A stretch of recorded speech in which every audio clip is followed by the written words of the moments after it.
Muy buenas noches. Son las 19 horas en punto del martes 4 de agosto de 2020. Estamos en el Palacio Nacional de México, en la Ciudad de México. Vamos a iniciar la conferencia de prensa diaria sobre COVID-19, la pandemia causada por el nuevo coronavirus SARS-CoV-2.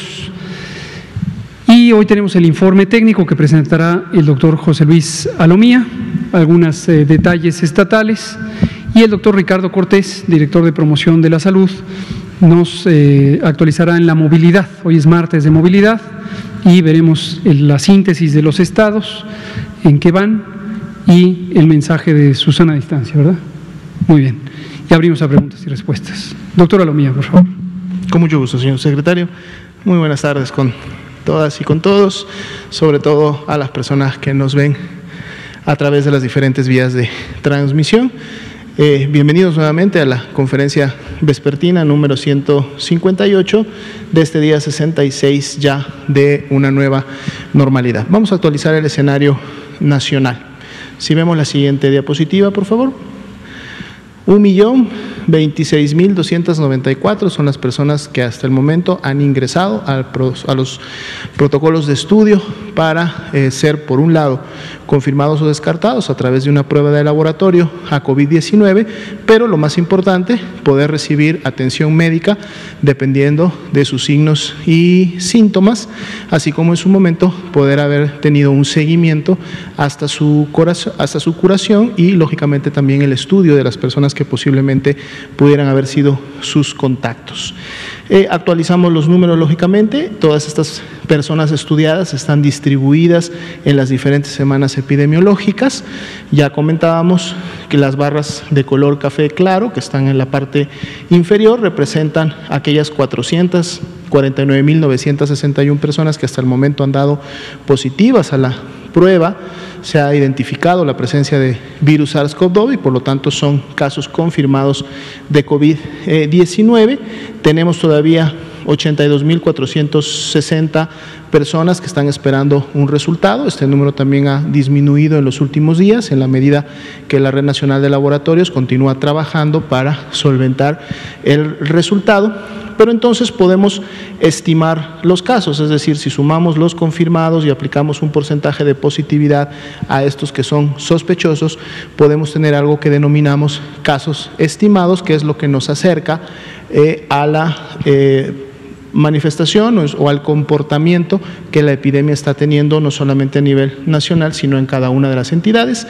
El porcentaje de positividad prácticamente se mantiene similar al que observábamos el día de ayer y este es un dato que todos los días se va a estar actualizando y lo vamos a poder estar observando. Entonces veamos la siguiente diapositiva donde tenemos ahora esta curva de casos estimados, es precisamente la curva de color azul claro. Tenemos una nueva variación, todavía continúa esta presentación descendente entre la semana 29 y 30, que fue posterior a estas 2 semanas de meseta que tuvimos desde la 27, y el descenso que hay entre estas 2 semanas al día de hoy es menos 10%. Entonces vamos a ver cómo este porcentaje durante toda esta semana se mueve, qué tanto se mueve. Esto lógicamente va a condicionar que para cuando terminemos la semana, que será el día sábado, ver qué tanto fue el descenso para estas 2 semanas y que por lo tanto identifican ya esa primera tendencia descendente que tenemos posterior a la meseta o a lo que se podría ya identificar como el acme o un primer pico de una curva nacional que finalmente no debemos de perder de vista, que es solo la sumatoria de todas las curvas o de todo el comportamiento de lo que está ocurriendo con las epidemias en cada uno de los estados. Menos 44% el descenso en las últimas 2 semanas, de la 29 a la 30, de las defunciones, manteniéndose este descenso continuo ya por 3 semanas. Vemos que el indicador de casos activos estimados, habíamos iniciado la semana con 10%, el día de ayer bajó a 8%, hoy día se coloca en un 9%, pero entonces está manteniéndose en ese nivel y son 43.648 las personas que han iniciado con signos y síntomas en los últimos 14 días, por lo tanto significan la actividad más reciente de la epidemia en México. Veamos la siguiente diapositiva, es la ocupación de camas IRA general, el porcentaje es similar al del día de ayer.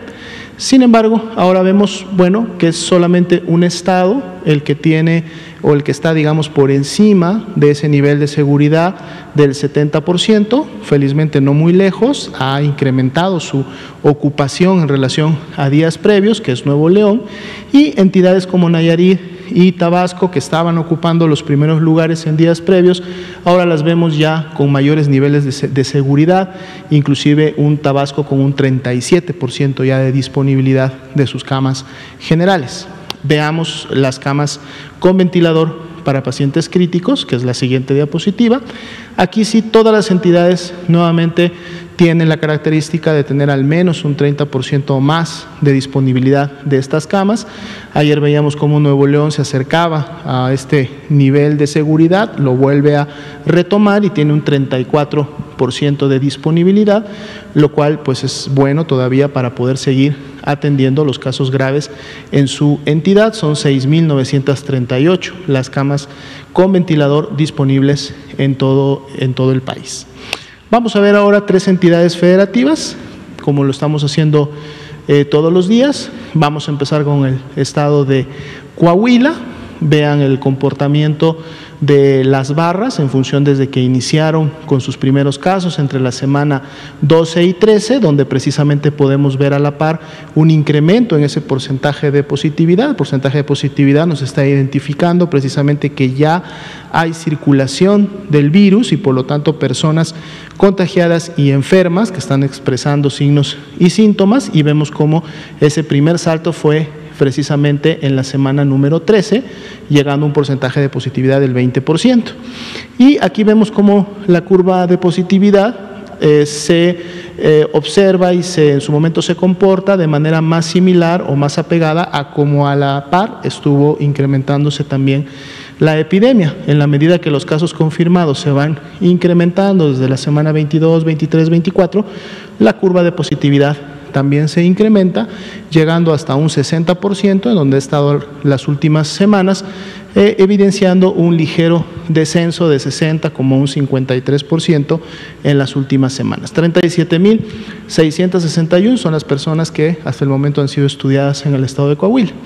Veamos la curva de casos estimados. Aquí podemos ver más claramente cómo se mantiene una transmisión bastante basal desde que inicia en la semana 11-12 y es a partir de la semana 20-21 en donde hay un incremento en la velocidad de transmisión.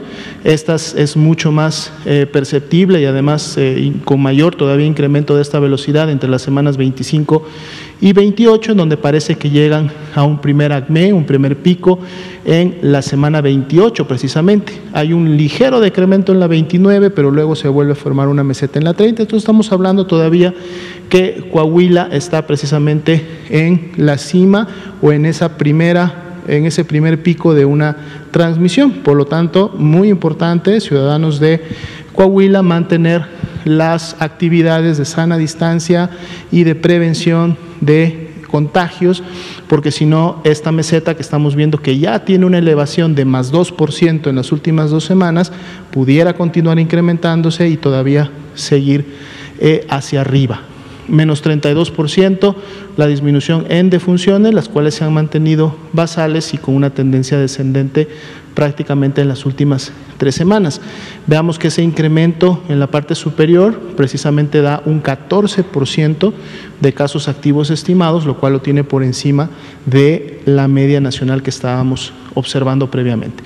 Veamos los municipios de Coahuila más relevantes o que más han contribuido. Veamos cómo todas las primeras semanas, al menos estos 6 municipios, mantienen una transmisión muy basal, prácticamente hasta la 22. En la 23 es donde algunos empiezan a incrementar su intensidad. Primero lo hace Acuña, quien tiene un primer pico en la semana 27, y a partir de ahí una tendencia descendente, al menos hasta la última semana evidenciada. No así Piedras Negras, que inicia con una tendencia y una velocidad similar a la de Acuña, pero más bien en las últimas semanas está continuado, aunque hubo un descenso en la semana 29, para la semana 30 hay un nuevo incremento y que además este incremento supera lo que se había observado previamente.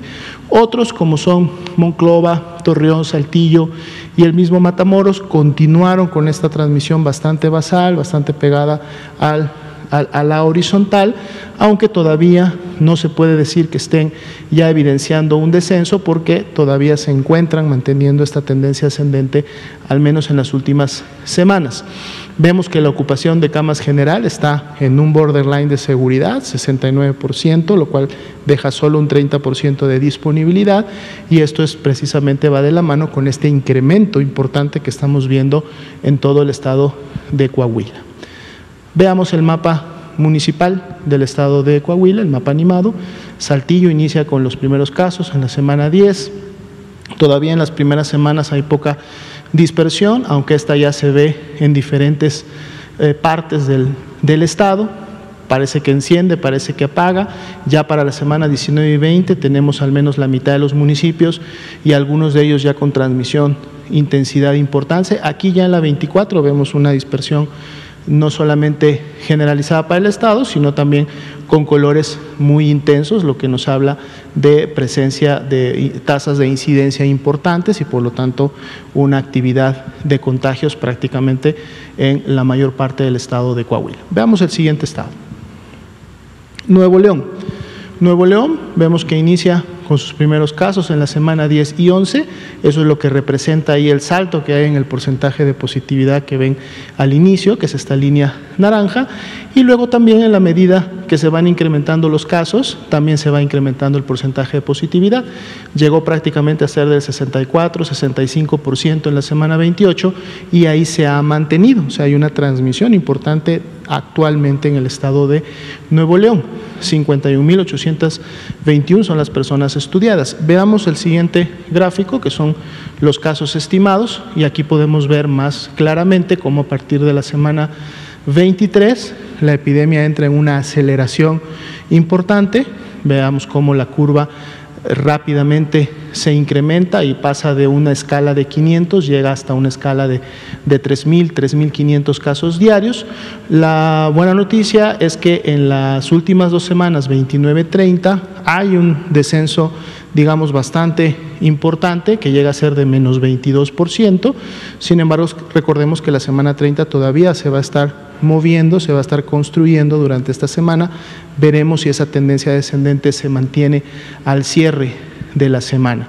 10% la actividad de casos activos en todo el estado de Nuevo León, lo cual nos revela que muy probablemente para la semana 31 esta tendencia todavía esté continua hacia abajo. Veamos la siguiente diapositiva, los municipios que contribuyen a la epidemia de Nuevo León. Prácticamente un comportamiento, digamos, bastante similar de estos 6 municipios, claro, con diferentes intensidades.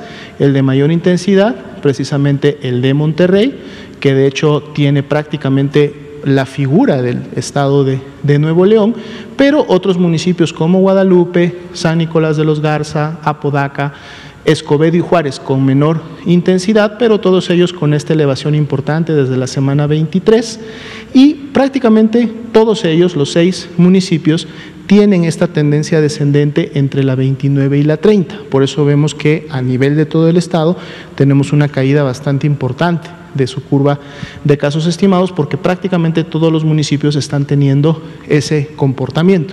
Entonces aquí un llamado a los ciudadanos de Nuevo León a mantener las acciones que empiezan a evidenciar cierto control de la epidemia, pero que todavía este control, para que pueda realmente ser eficiente y mantener estas curvas hacia abajo, pues requiere que todavía durante algunas semanas se mantengan bastante activas lo que han estado realizando.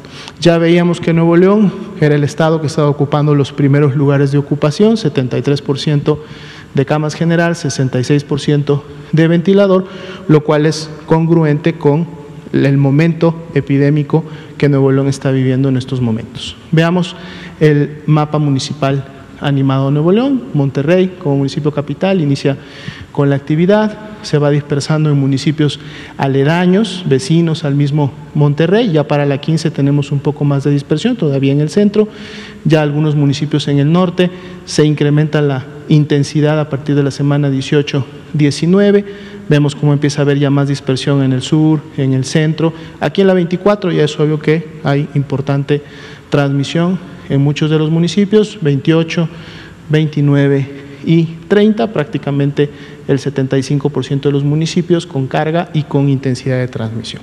Veamos el último estado de esta noche.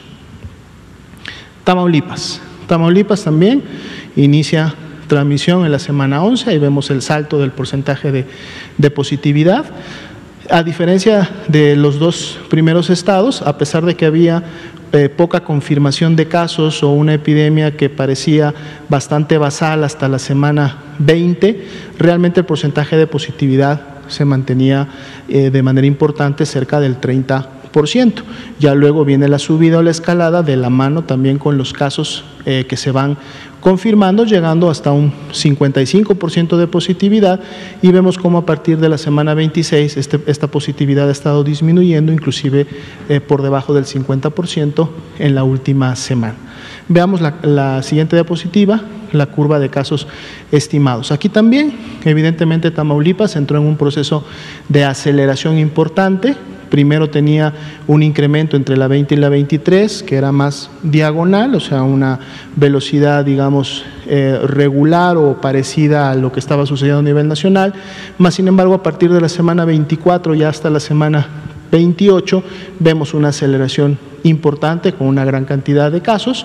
En el caso de Tamaulipas ya tenemos 2 semanas continuas con evidencia de un descenso, el primero en la semana 29, que fue menor, y el que estamos viendo ahora la semana 30 ya mucho mayor, siendo de hasta menos 31%, y esto es lo que aporta a que los casos activos estimados de la entidad sean también del 8%, eso está inclusive por debajo de nuestra media nacional del día de hoy.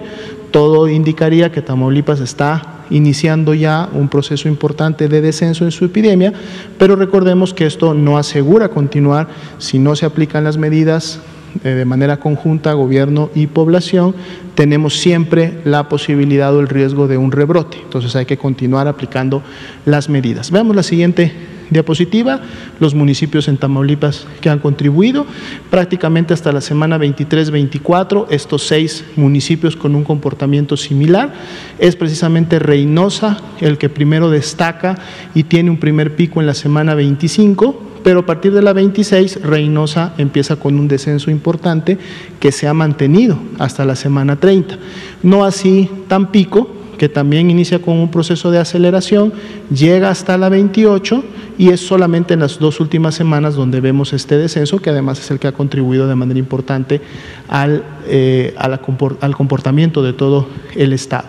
Otros, como en este caso Matamoros, como Altamira, como Nuevo Laredo y mismo Victoria, con un comportamiento, digamos, similar, pero con menor intensidad, pero también contribuyendo a un descenso en las últimas semanas.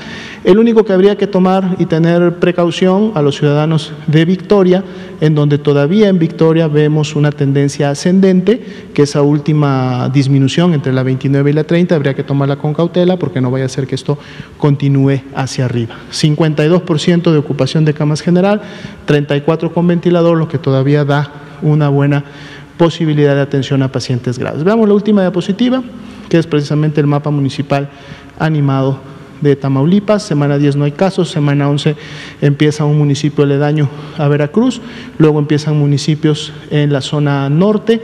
Ciudad Victoria lógicamente inicia con el incremento de intensidad, pero luego esta se va dispersando también en otros municipios de la entidad. No hay un patrón directo, son municipios en el norte, en el sur, en el centro de la entidad que van aquí. Ya a partir de la semana 26 es donde ya vemos una mayor dispersión, 29 y 30, pues prácticamente el 80% de los municipios con transmisión no solamente activa, sino transmisión importante. A lo mejor algunos de ellos que han disminuido su intensidad son los que, como veíamos hace poco, está contribuyendo a un descenso. Sería la actualización de la información para esta noche. Gracias, doctora Lumía. Doctor Ricardo Cortés, por favor. Muchas gracias, doctor López-Gatell, con su permiso. Buenas tardes a todas y todos aquí en Palacio Nacional, sobre todo también en casa, quien nos esté viendo desde su televisión o teléfono celular o tableta o computadora. Vamos a enfocarnos en esta gráfica.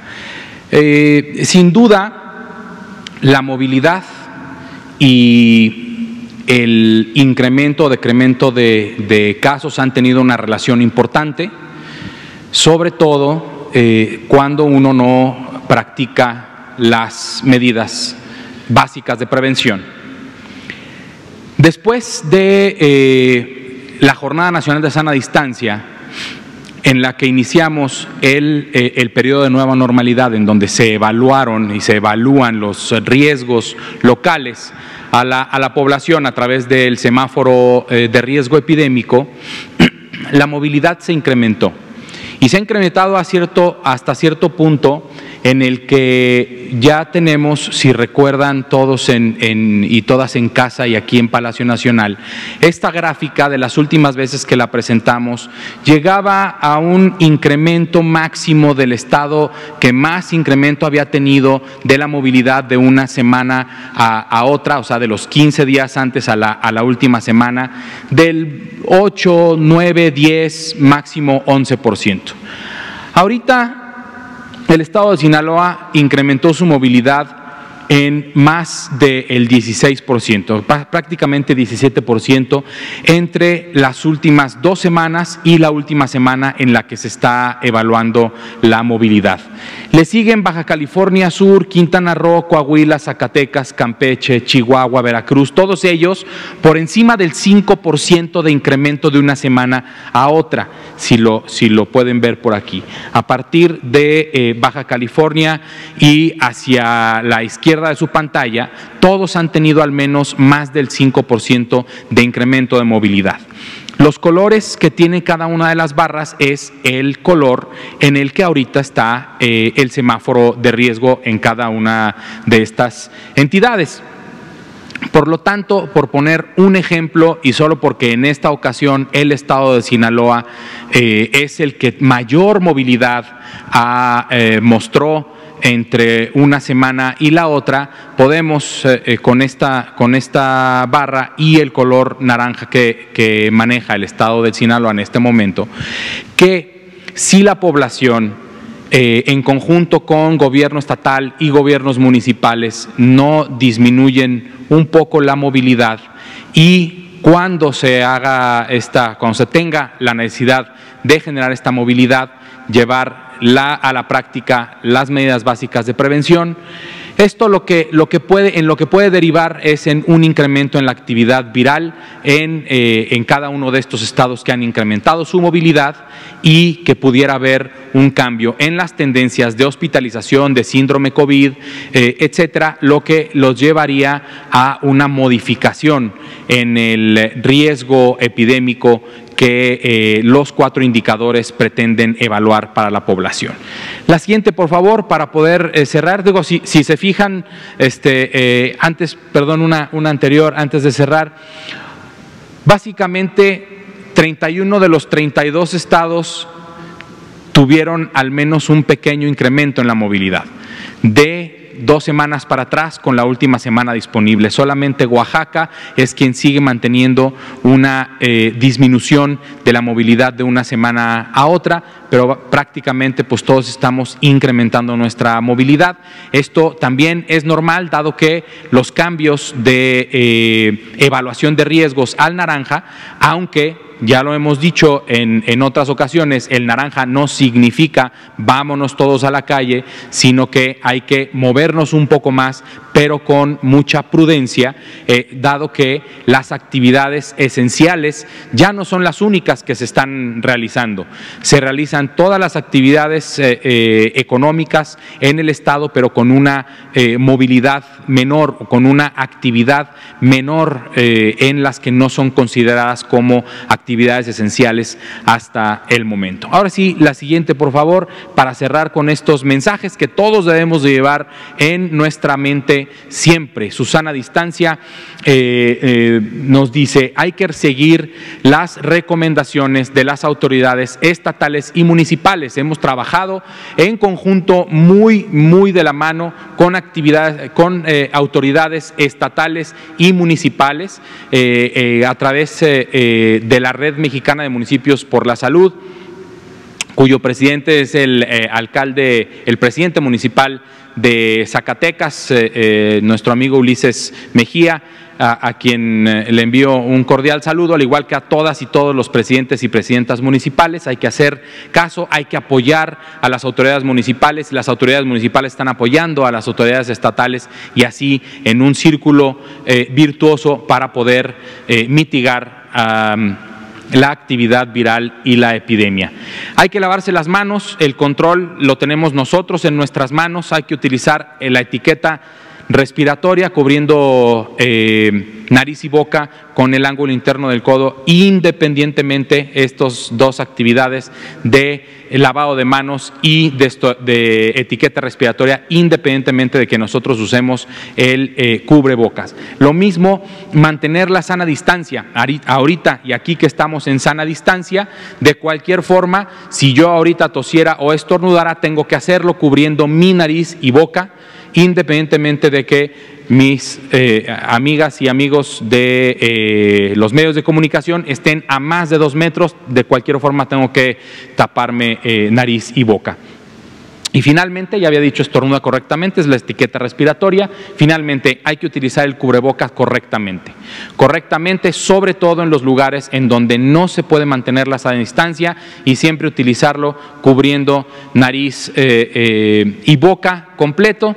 Sabemos que la actividad, el habla, el estar platicando, baja el cubrebocas. Hay que acomodarlo con el mayor cuidado posible, y después de acomodarlo, hacer higiene de manos, ir a lavarnos las manos con agua y jabón, preferentemente. Siempre es mejor utilizar agua y jabón. Si no se tiene agua y jabón disponible, utilizar el alcohol gel o solución alcoholada, mínimo del 60% de concentración. Muchísimas gracias. Gracias, doctor Ricardo Cortés. Son 19:27. Vamos a abrir la ronda de preguntas y respuestas. Liliana Noble, Pulso Saludable, y luego Juan Carlos Machorro. Buenas noches, Liliana Noble de Pulso Saludable. Doctor Gatell, buenas noches, doctora Lomía, y buenas noches, doctor Ricardo. Doctor Gatell, tengo 2 preguntas para usted. La primera, hoy se dio a conocer que la jefa de gobierno, la doctora Claudia Sheinbaum, pues no acepta o rechaza esta iniciativa de algunos diputados de Morena en la utilización, respecto a la utilización del cubrebocas, que sea como una ley y que esto multe o genere una multa. Yo recuerdo que en alguna pregunta anterior que le hice, usted me contestaba que por parte del gobierno federal no va a haber una obligatoriedad a la utilización del cubrebocas. ¿Nos puede compartir su opinión al respecto? Y si me lo permite, le hago una segunda pregunta. Gracias. Con mucho gusto. Dejando en claro que respetamos completamente la soberanía de las entidades federativas, tanto en su poder ejecutivo, en este caso encabezado por la muy apreciada y respetada doctora Claudia Sheinbaum, y por el otro lado, entiendo que son los diputados locales, entonces también el Congreso de la Ciudad de México puede opinar al respecto. Me parece que es una buena decisión por parte de la doctora, o un buen posicionamiento por parte de la jefa de gobierno, en el sentido precisamente de lo que hemos comentado.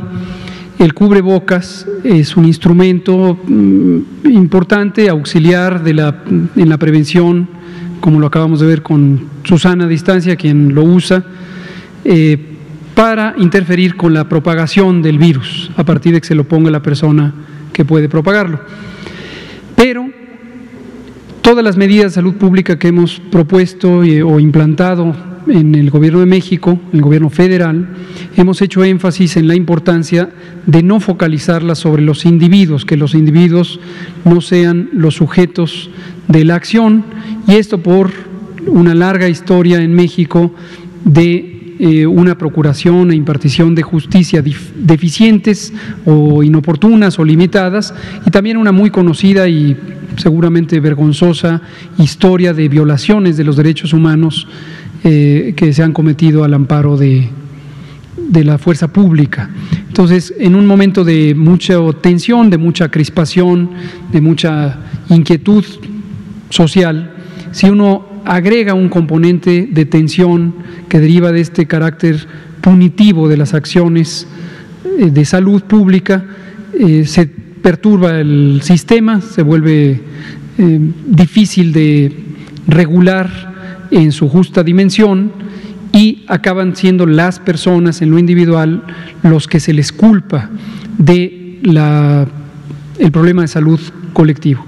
Esto lo vemos mucho en el discurso, lo hemos dicho varias veces también, un discurso que pareciera estar anidado en el odio, en el enojo de ciertos sectores de la población que focalizan hacia el otro la responsabilidad. Hay gente que se expresa en sus redes sociales pidiendo acciones de represión en contra de otras personas porque les ven sin cubrebocas o porque hacen alguna acción que a su propio juicio les parece que pudiera estar afectando a la salud pública.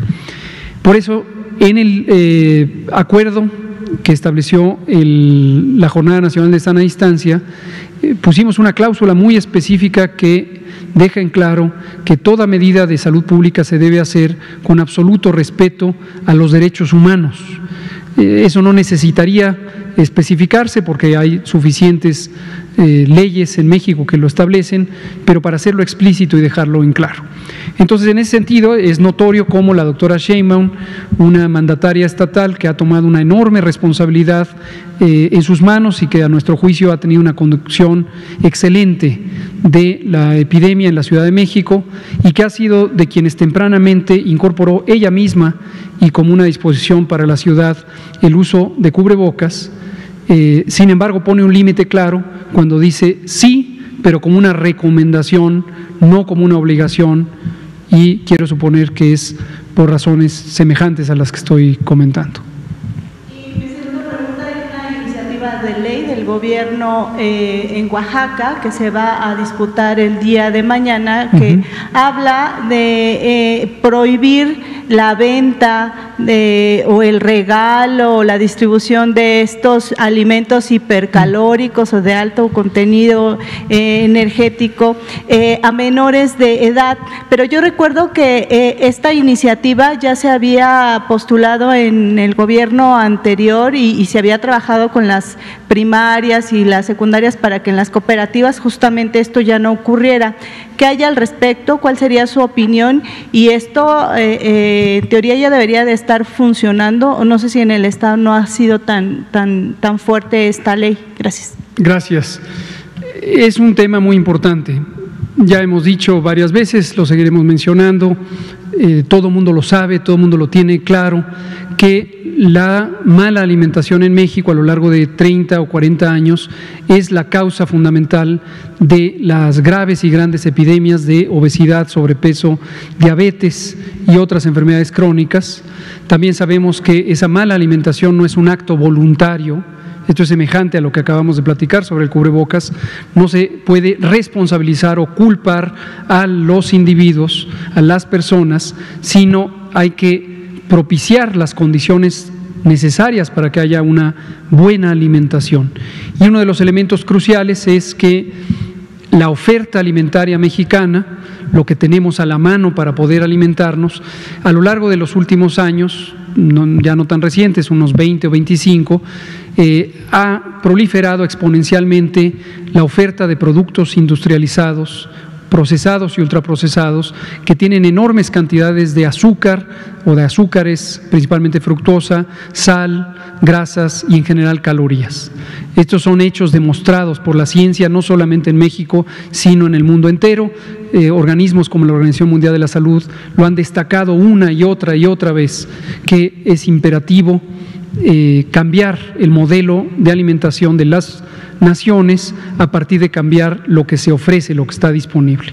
Y cambiarlo implica tener una mayor oferta, no solamente en términos materiales, sino en términos de asequibilidad, es decir, de acceso económico a los productos naturales, particularmente los de producción local, que son en general los que pueden ser más saludables. Ese es el contexto.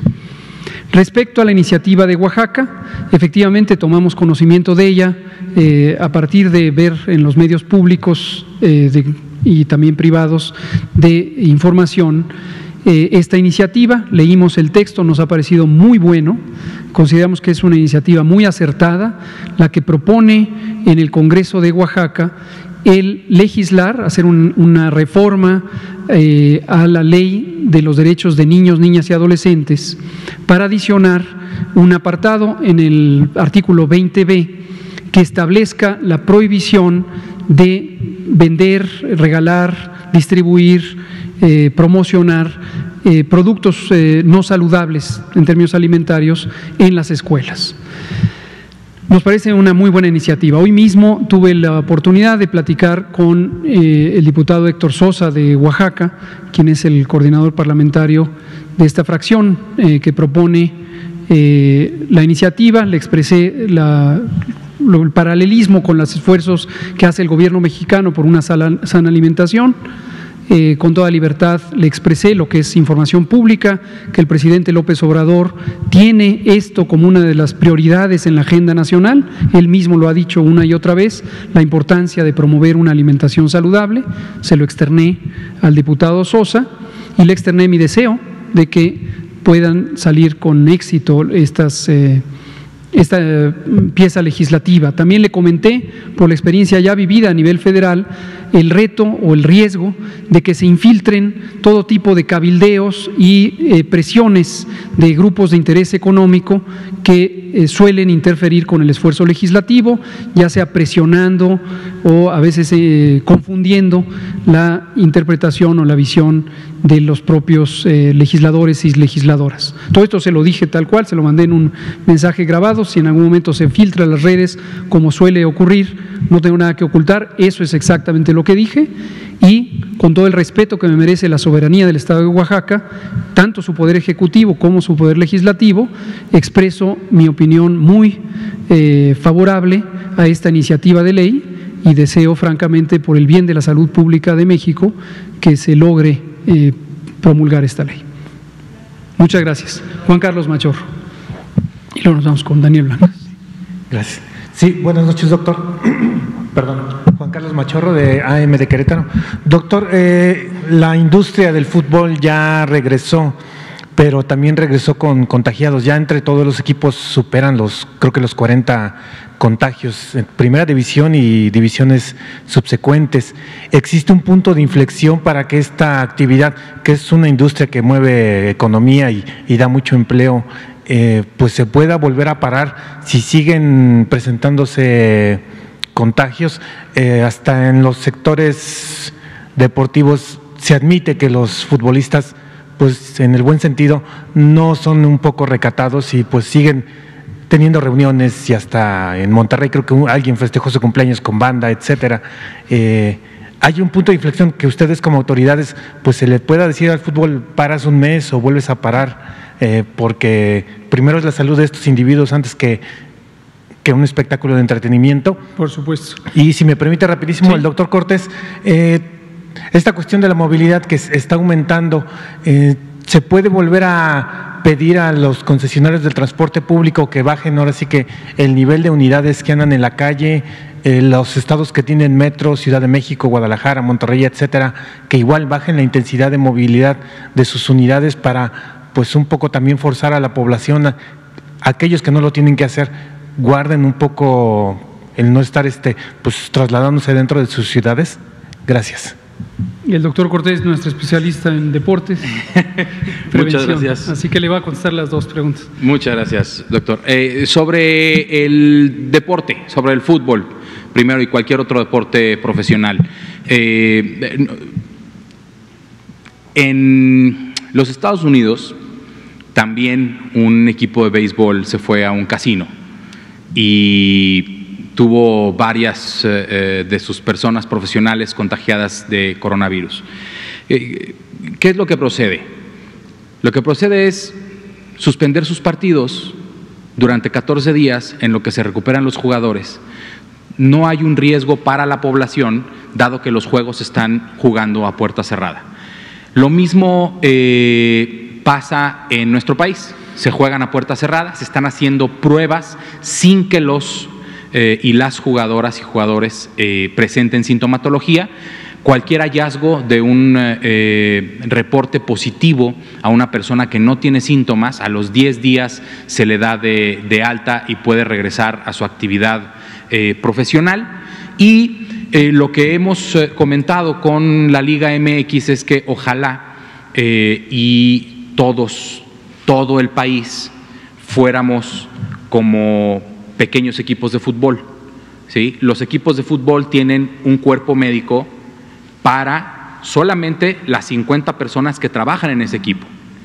Saben en dónde están, saben dónde viven, se pueden reportar todos los días qué sintomatología tienen, o amanecí bien, no tengo ningún problema, vamos a entrenar, hacemos los ejercicios con sana distancia, hacemos ejercicios en el campo con sana distancia y se mantiene la liga andando. Si se presenta alguno de los jugadores con sintomatología, a esa persona se le aísla en casa durante 14 días, se hace su estudio de contactos dentro de las 50 personas que pudo haber tenido contacto. Si jugó 48 horas o 24 horas antes un partido, también se le notifica al equipo con el que participó esta persona y se hace la vigilancia de signos y síntomas, inclusive sin necesidad de realizar pruebas de laboratorio.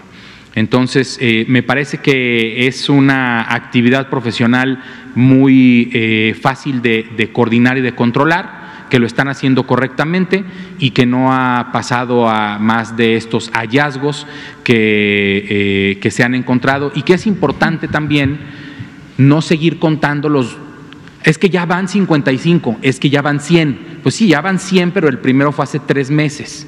Es lo mismo que llegar a los 455.928 casos acumulados. Son desde febrero.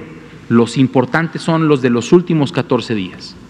Entonces, es lo mismo con el ejercicio profesional del fútbol. ¿Me recuerda la otra pregunta? Bajar la cantidad de unidades de transporte público. Lo hemos platicado, y desde mi perspectiva personal y profesional hay que hacerlo al revés. Hay que incrementar el número de unidades para que las personas que se transportan tengan más espacio en la unidad, que sigan utilizando su cubreboca, pero si yo tengo 2 unidades al mismo tiempo que llevan la misma ruta, la mitad de la gente va en una y la mitad de la gente va en la otra, y así se puede respetar con mayor eficiencia la sana distancia. Y sobre todo, siempre después de bajarse del transporte público, lavarse las manos con agua y jabón, o utilizar las soluciones alcoholadas al 60%. Gracias. Un comentario sobre este punto como referencia para los distintos, sobre todo autoridades municipales.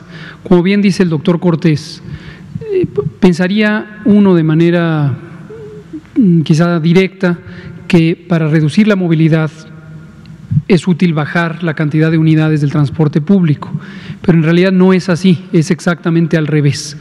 Esto fue estudiado formalmente por el Gobierno de la Ciudad de México, el secretario de Transporte y Movilidad, el maestro Layú, analizó los escenarios durante la primera fase de la epidemia, y justamente encontraron que hay que hacer lo opuesto, hay que poner una sobreoferta de transporte en comparación con las estaciones.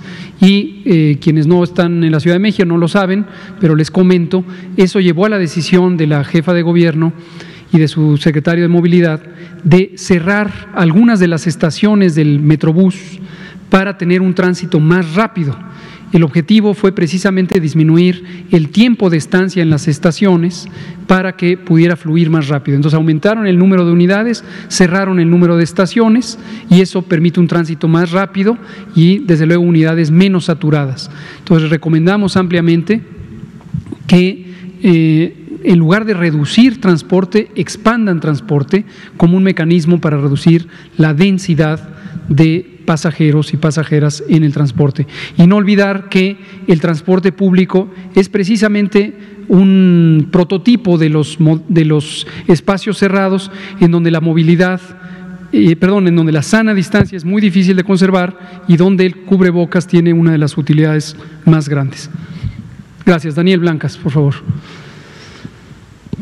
Sí, muchas gracias. Daniel Blancas, de Crónica.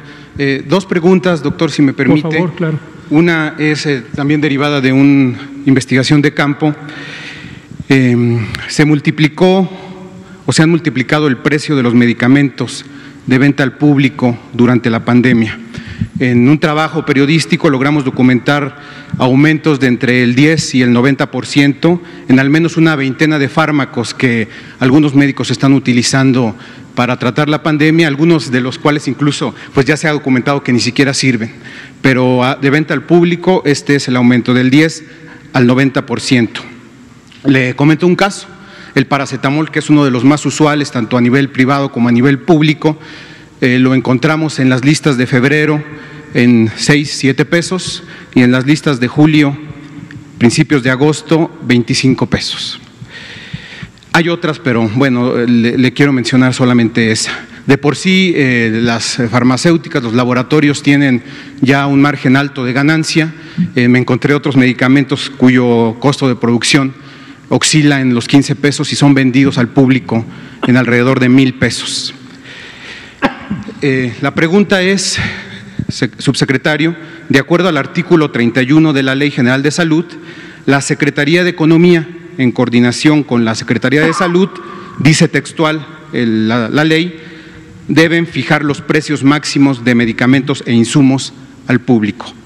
Mi pregunta es, ¿de qué manera el gobierno federal cumplirá con este precepto de ley y buscará frenar los abusos en el precio de medicamentos en beneficio de la ciudadanía?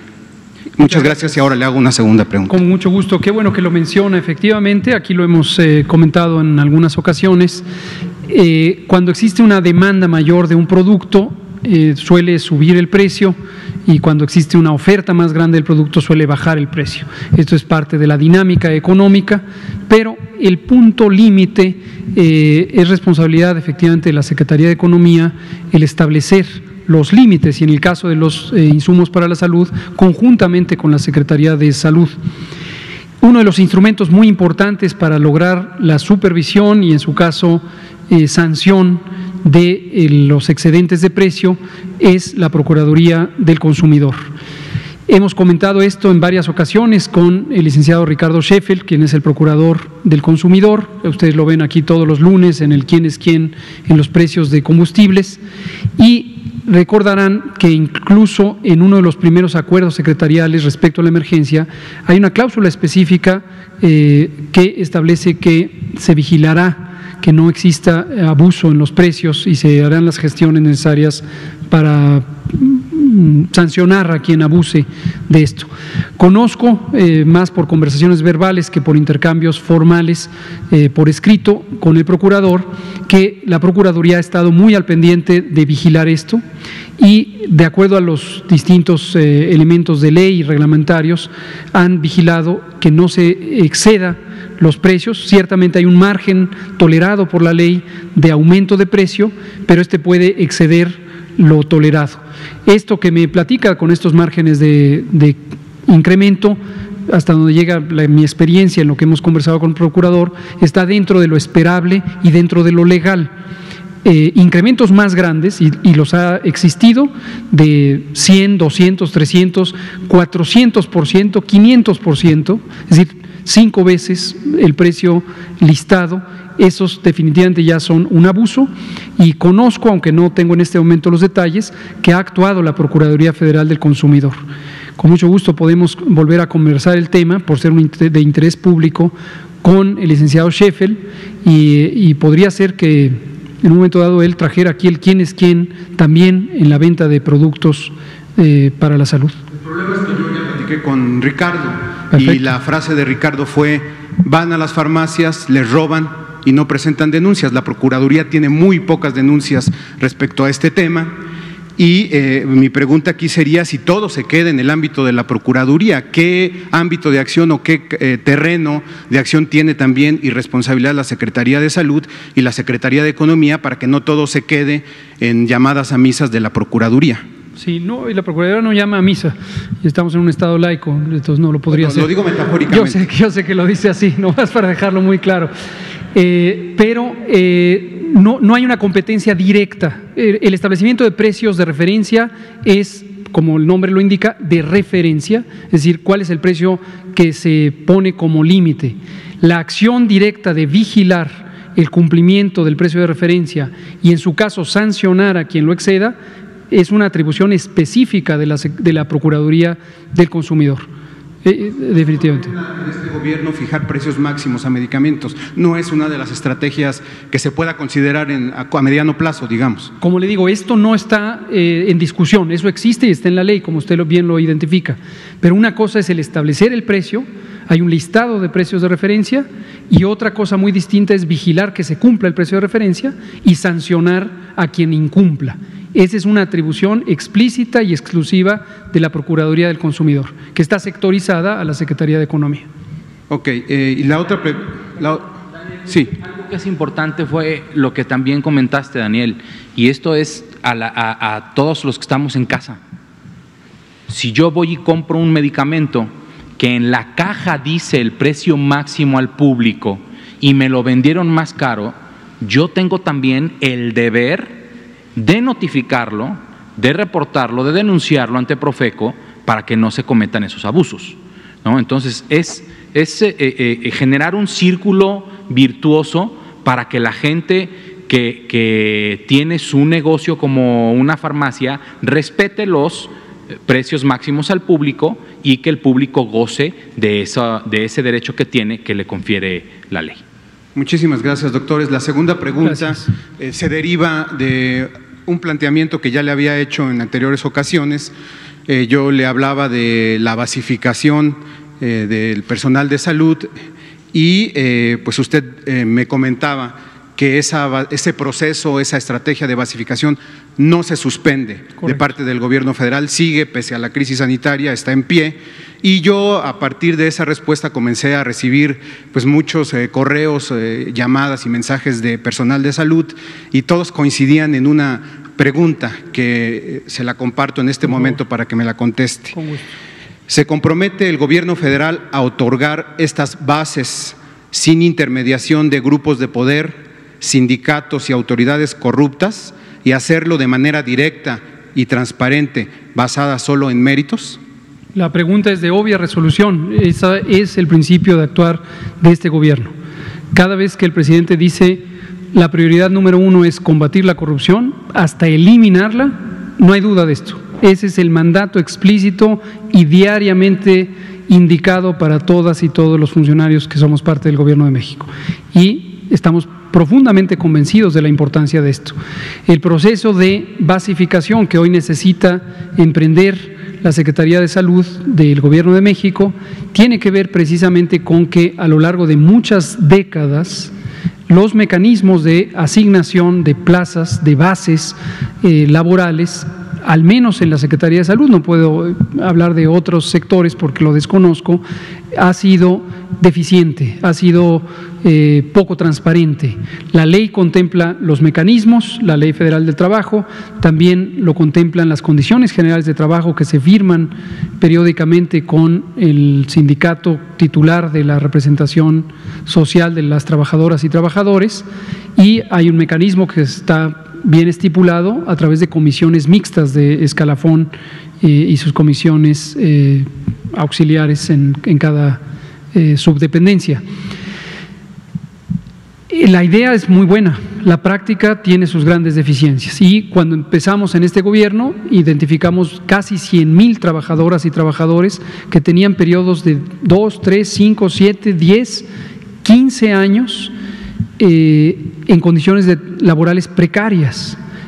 Cuando vimos esa situación, la conversamos con el doctor Alcocer, la conversamos con el presidente de la República, esto estamos hablando del periodo de transición, y se tomó una de las resoluciones más claras en el sentido de decir, tenemos que lograr la estabilidad laboral de estos trabajadores y trabajadoras, en primer lugar por el respeto a sus derechos laborales, que es un principio fundamental, y el segundo porque el sistema además es mucho más estable cuando contrata de una manera justa, de una manera adecuada. Entonces no hay duda, pues la pregunta la agradezco, pero la puedo contestar frontalmente y con toda convicción y entusiasmo. Por supuesto que no va a haber ningún mecanismo de corrupción o de discrecionalidad en el proceso de basificación de las y los trabajadores del sector salud o de la Secretaría de Salud. Y si cualquiera de los trabajadores o trabajadoras lo identifica, que lo denuncie, debe denunciarlo y va a tener el respaldo del gobierno. ¿A dónde tiene que denunciar o dónde se podrá Los denunciar? mecanismos generalmente son a través de los órganos internos de control. La Secretaría tiene un titular del órgano interno de control, el licenciado Ángel Rodríguez Alba, que además es un excelente funcionario, sumamente constante en su actuar, y esa es la vía por la que se puede denunciar. Muchas gracias, doctor. Con mucho gusto. Da tiempo de una última pregunta. Fernanda Mendoza, glucosa atómica. Buenas noches, Fernanda Mendoza para Glucosa Atómica. Doctor, ahora que la atención médica está mayormente enfocada en atender casos COVID, ¿tienen alguna proyección de aquellos pacientes que no están siendo diagnosticados, por ejemplo, con cáncer u otras enfermedades crónico-degenerativas? ¿Qué va a suceder con ellos? Y una segunda pregunta, saber si ya empezaron las encuestas sobre lo que habían mencionado del porcentaje de inmunidad de rebaño y si es así, ¿qué porcentaje de la población ha cumplido con esta inmunidad? Gracias. Muchas gracias por sus preguntas. Sobre la primera, es un asunto de nuestro interés y de nuestra ocupación. Desde hace 4 semanas, el doctor Jorge Alcocer, nuestro secretario de Salud, nos instruyó a que integráramos un grupo de trabajo sectorial, es Secretaría de Salud Federal, desde luego incluido el INSABI, el IMSS, el ISSSTE, como instituciones proveedoras de servicios de salud mayores, y también la coordinación de los institutos nacionales de salud. El propósito de este grupo de trabajo, que ya ha tenido progreso en su meta, es identificar y poner en práctica un proceso de regularización o de regreso a la normalidad o la continuidad de operaciones de los servicios de salud para subsanar el rezago que existe, lo hemos comentado también, en la provisión de ciertos servicios de salud, tanto diagnósticos como terapéuticos, como de rehabilitación, que necesariamente fueron desplazados con la reconversión hospitalaria. El enfoque original, y así le llamábamos al grupo, era la desconversión, pero hemos recapacitado que el enfoque no es solamente de convertir las unidades clínicas, sino reorganizar para mantener el estado de conversión que nos ha permitido albergar a pacientes con COVID, porque viene la temporada otoño-invierno y recuerden, vamos a tener epidemia de influenza y la influenza es clínicamente muy semejante a COVID y existe la probabilidad de que tengamos además un repunte de casos de COVID. Entonces necesitamos conservar esa capacidad hospitalaria, pero también tenemos que conservar o regresar a la capacidad de subsanar el rezago y atender a las personas con estos otros padecimientos.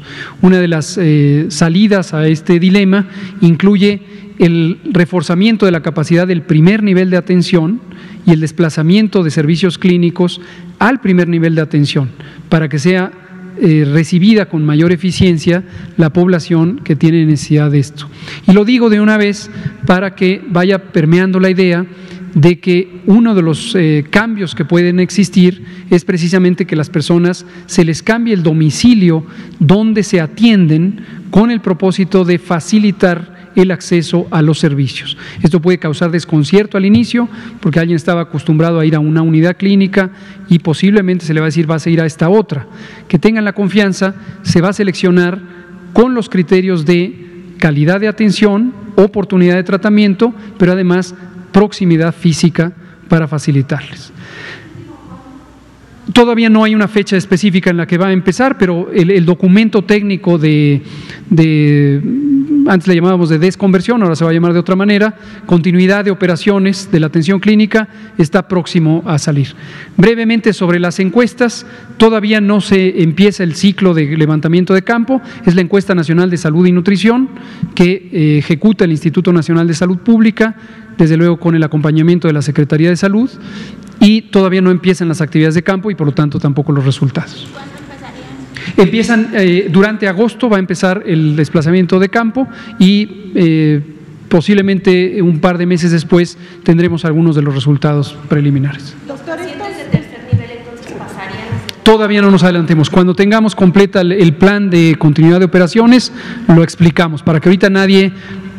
Yo sé que no les gusta que les diga, por favor, no pongan esto en sus notas, pero si ustedes ponen en sus notas algunas ideas de estas, van a confundir a la población. Solo sepan que hay un plan que todavía no está cerrado, pero que estamos pensando en múltiples opciones para garantizar la continuidad de tratamiento, diagnóstico y rehabilitación de las personas con padecimientos no COVID. ¿Los cambiarían a un lugar cercano? No nos adelantemos, todavía no hay una decisión tomada. Gracias. Cuando esté, aquí la traemos, con gusto. Muchas gracias. Muy buenas tardes.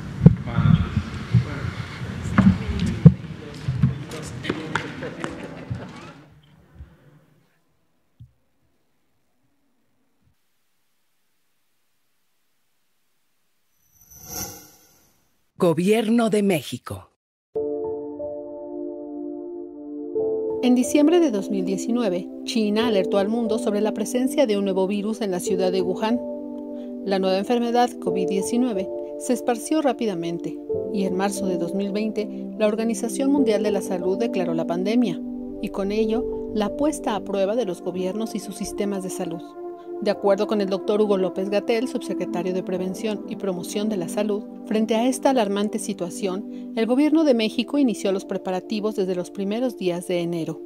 El binomio fundamental para enfrentar la contingencia sanitaria se definió desde el principio: el gobierno y el pueblo de México. La confianza del pueblo en su gobierno y la puesta en marcha de una acertada estrategia basada en evidencia científica se convirtieron en una auténtica epopeya que logró, al enfrentar la pandemia, que en México la infraestructura sanitaria no fuera desbordada, un objetivo sustancial que por desgracia no pudieron cumplir algunos de los países más ricos de la Tierra. El primer paso fue fortalecer el resquebrajado sistema de salud. Se incrementaron rápidamente el número de hospitales y de camas hospitalarias. Las unidades de cuidados intensivos pasaron de 3.552 en enero a 10.360 al 10 de julio de 2020. El personal de salud se incrementó en 47.039 personas. Desde el primer momento y en coordinación con las autoridades de salud, las acciones del CONACYT formaron parte del torrente de iniciativas para enfrentar la pandemia. El presidente, Andrés Manuel López Obrador, dio la instrucción precisa al CONACYT de priorizar la fabricación de ventiladores en México. Con ese fin, hemos coordinado saberes y esfuerzos en ciencia, tecnología e innovación, de integrantes de los centros públicos de investigación, de instituciones de educación superior y de empresas privadas con ética social y vocación solidaria. En medio de la pandemia y las dificultades que impuso la escasez de suministros, emprendimos el proceso de diseño, elaboración de prototipos, difícil obtención de partes y componentes, así como pruebas diversas con altos estándares de seguridad biomédica y calidad de ingeniería. Es un proceso que en condiciones normales se lleva de 3 a 5 años y pudimos concluirlo en tan solo 5 meses. Es el nacimiento de una industria nacional para salvar vidas, una hazaña de la voluntad, del conocimiento y de la cooperación. Tendrían que ser ventiladores mecánicos invasivos, 100% mexicanos, económicos. Ahora podemos producir ventiladores de alta calidad a precios menores que los del mercado. Esta primera remesa no hubiera sido posible sin la participación del equipo del CONACYT, de las instancias de salud y otras del gobierno federal, de instituciones de educación superior y de empresas sin fines de lucro. A todas y todos expresamos reconocimiento. De manera especial, nuestro reconocimiento a la Fuerza Aérea Mexicana, que nos apoyó decididamente con el transporte de piezas. Ejecatl 4T. es un ventilador que tendrá patente del Estado mexicano, un equipo médico de altos estándares de seguridad biomédica y calidad de ingeniería, 100% mexicano, diseñado en el Centro de Ingeniería y Desarrollo Industrial CIDESI, Centro Público de Investigación del CONACYT. Posee un microcontrolador capaz de calcular y aplicar la presión necesaria durante los ciclos de ventilación en pacientes, a través de una bolsa autoinflable conocida como Ambubaj. GATSI. Este modelo fue diseñado por especialistas de la empresa Didetec, con transferencia tecnológica y escalamiento con apoyo de CIDESI y del CONACYT. La ventilación mecánica está basada en un sistema de control por microprocesadores que son accionados neumáticamente. La unidad de control que posee este equipo tiene la capacidad de calcular y aplicar las funciones necesarias para impulsar la ventilación mecánica controlada o asistida durante los ciclos de ventilación en pacientes adultos y pediátricos. Ambos modelos fueron probados en pulmones artificiales y sistemas biológicos. Cumplen con especificaciones internacionales. La creación de estos equipos médicos demuestra la capacidad científica y tecnológica del Sistema Estatal Mexicano de Humanidades, Ciencias, Tecnología e Innovación. Los ventiladores EGCATL 4T y GATSI son prueba contundente de independencia y soberanía científica y tecnológica. Significan el nacimiento de una industria nacional para salvar vidas.